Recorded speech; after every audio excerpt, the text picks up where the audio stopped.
สบายดียินดีต้อนรับเข้าสู่ช่องของ Alex Trader เนาะเป็นช่องที่แบ่งปันแนวทางการเทรดด้วยการนำใช้เทคนิคแบ่งซึ่งเป็นการที่เราจะมาแนะนำวิธีการใช้เนาะได้อีกครั้งนึงแล้ววันนี้ค่อยเองเนาะก็จะไปยกประเด็นตอนแรกที่เราจะเข้ามาใช้คือเราสามารถเข้าไปที่ FX Indicator แล้วพิมพ์คำว่าตัว B อังกฤษ2ตัวเนาะมันจะออกมาตัวนี้3เส้นนี้ให้เราได้ศึกษาเรียนรู้เนาะซึ่งในการที่เราใช้เนาะทุกคนต้องเข้าใจว่าเราต้องเข้าใจ3เส้นนี้ก่อนเราจึงสามารถที่จะทำกำไรในการใช้อินดิเคเตอร์นี้ได้เนาะ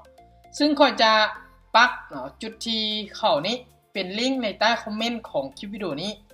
เนาะเพื่อให้ทุกคนจิ้มคลิปในด้านลุ่มเนาะในใต้คอมเมนต์มันจะออกคลิปที่เราสอนพื้นฐานเนาะสำหรับคลิปนี้ค่อยจะมาให้ทุกคนเบิ่งจนจุดเข้าเทรดเนาะส่วนนี้เป็นยังเนาะการที่ค่อยเลือกเทรดในจุดนี้จึงสามารถออกฝั่งบ่ายขึ้นได้ให้สังเกตเบิ่งว่าในจุดที่ตลาดมันพยายามขึ้นทะลุฐานที่เป็นฐานของแนวต้านตัวนี้หรือค่าที่เป็นราคาสูงสุดของมันฉะนั้นโอกาสที่มันจะลงมาต่อในเป็นไปได้ค่อนข้างว่าหลายแต่เมื่อมันลงมาแล้วมันติดฐานมีการเกิดมีตลาดที่เป็นไซด์เวย์หรือว่าสลับในจุดนี้ฉะนั้นโอกาสที่ค่อยมองเห็นในการใช้เทคนิคนี้ก็คือทำกำไรในฝั่งเสียขึ้นเพราะว่าจะมีโอกาสได้หลายฉะนั้นเรามาเบิ่งออเดอร์ที่2นี้ออเดอร์นี้ก็ยังจะขอเลือกที่จะบ่ายขึ้นอีกซึ่งเป็นการออกจุดที่เห็นว่าในมุมมองจุดนี้หรือเทคนิคที่เราใช้ณปัจจุบันนี้โอกาสที่ตลาดมันจะเคลื่อนที่ขึ้นไปหาบริเวณจุดสูงนี้มีค่อนข้างหลายจากจุดนี้ขึ้นมาแบบนี้มีค่อนข้างว่าจะหลายฉะนั้นค่อยเลยเลือกที่จะออกในฝั่งซื้ออีกครั้งหนึ่งการมาลุ้นเบิงเขาจะย้ำอยู่เป็นประจำเนาะในการที่เราจะเทรดบ่ว่าจะเทรดในโซนใดก็ตามหรือว่าจะเทรดในเทคนิคใดก็ตามเนาะตามที่ทุกคนถนัดเลยให้ทุกคนเนี่ยบวกกับการMoney Managementเข้าไปนำโอกาสที่เราจะทำกำไรมันจะยิ่งหลายขึ้นและมันจะเฮ็ดให้เราเนี่ยสามารถควบคุมพอร์ตการลงทุนของตัวเองได้นำคือหลักๆต้องเบิ่งแผนที่ตัวเองจะเทรดก่อน Stop Loss Take Profit ก็คือกำไรที่เราจะเอามาใช้ในการเทรดในมื้อนี้แล้วเรานำเป้าหมายจุดนั้นเมื่อเราพลาดตามเป้าหมายที่ตัวเองวางไว้เราควรที่จะหยุดแต่กงกันข้ามกรณีที่เรากำไรพอตามเป้าเราต้องหยุดคือกันตัวนี้จะเป็นถึงจุดเทรดหรือว่าก่อนที่จะเทรดอยากแนะนำแบบนี้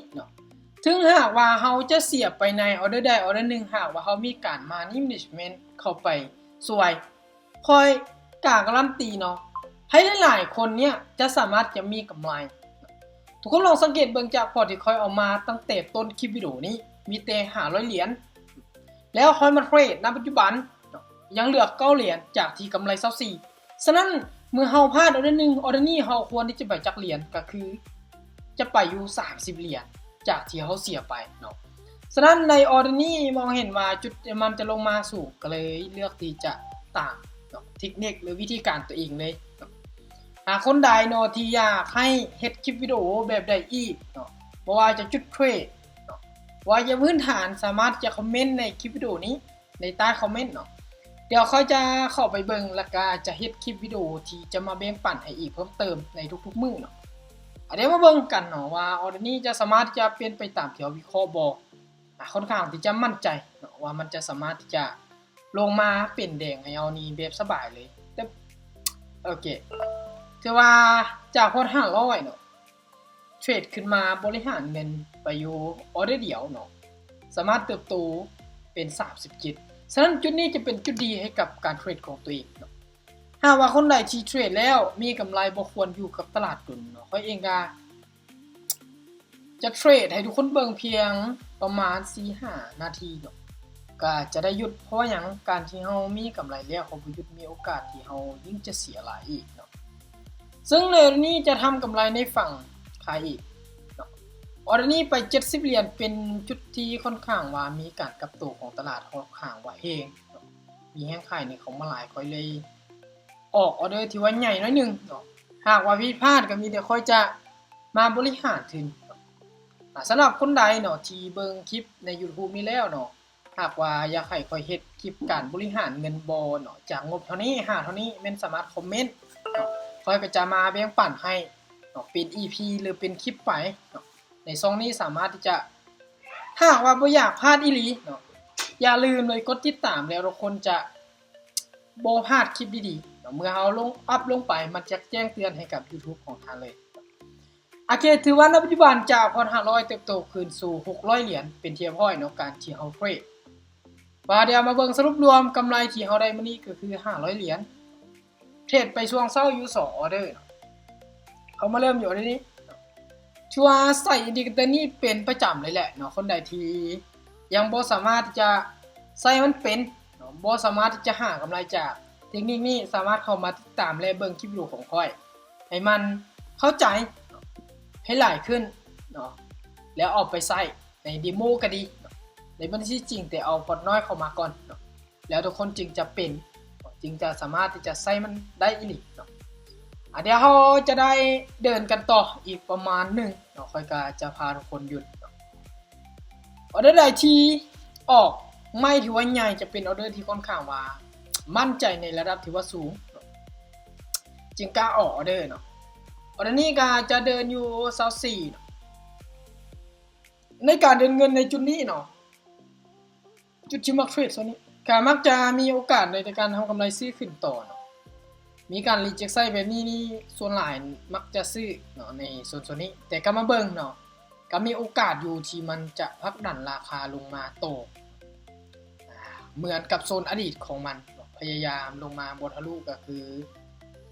โอกาสทำกำไรของเฮานี่ฝั่งขายจะได้หลายที่สุดเนาะในการใส่ทุกคนต้องศึกษาให้มันดีก่อนเนาะ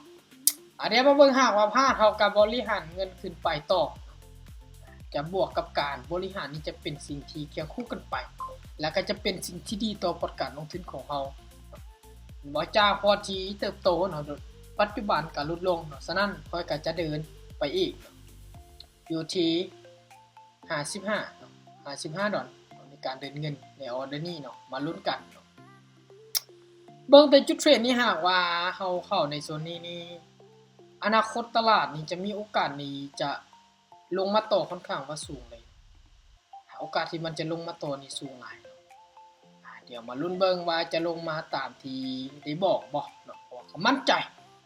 ใจในระดับที่ว่าสูงนั่นแหละจริงเดินไม่ที่ว่า50เหรียญ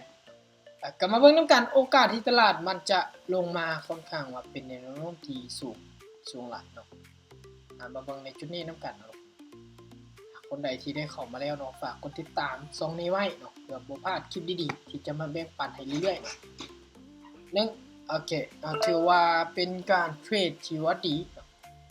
จากพอร์ตที่ว่าน้อยสามารถเติบโตขึ้นหลายได้เนาะปัจจุบันเนาะพอร์ตรวมที่เทรดมาก็500กว่าเหรียญเนาะถือว่าทุกคนสามารถเฮ็ดได้เนาะหากว่าทุกคนศึกษาในสิ่งที่มันง่ายกับตัวเองแล้วก็สามารถใช้ได้จริงอีหลีสำหรับคลิปวิดีโอนี้เนาะขอตัวลาไปก่อนพบกันใหม่ในคลิปวิดีโอหน้าทุกคน